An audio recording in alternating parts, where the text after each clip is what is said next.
The title of my film is Deception. The definition of deception is the action of deceiving someone. I think this title is a typical convention for films of the same genre as mine because it gives the audience a sense of what is going to happen. The word deception itself is a word that screams drama. The title has a deeper meaning, and that is what I wanted in my film. I have achieved this with the word deception as it connotes negative ideas.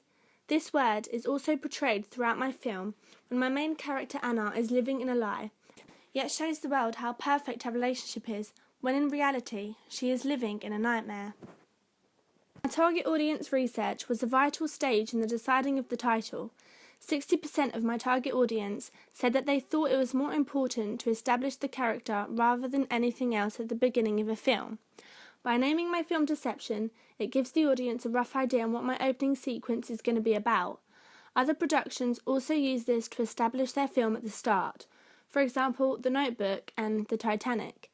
The genre of my production is a drama romance. This type of genre is typically used a lot in both TV series such as Gossip Girl and films. This genre is portrayed throughout my media production through the mise-en-scène such as the two main protagonists and the props used. This is similar to the film Enough, which falls under a similar genre to my production.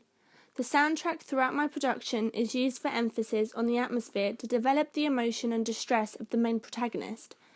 This is a convention that is normally found throughout drama romance films to gradually build the emotion attachment to the character so the audience can sympathise and feel a sense of empathy.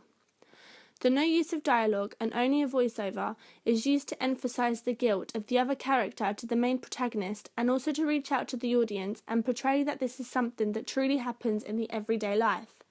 This allows the storyline to be introduced and developed. This is also seen in adaptation. Throughout my opening sequence, I only use the voiceover and background music to tell the story, and no dialogue is used either. The voiceover starts immediately after the character Sophia is blogging about her feelings on the death of her school peer. I did this to raise enigma codes as the audience has no clue on what has happened until the voiceover reveals the story. I had an idea on my location as soon as I got an idea on my storyline and where I wanted to go with it. I thought about creating my opening sequence film storyline around the lives of teenagers today, so I took on board what people my age do and where they like to hang out. This is a key convention in my film because in drama romance it is important that it exhibits real-life situations with realistic characters, settings and stories. It also has to include intense social interaction.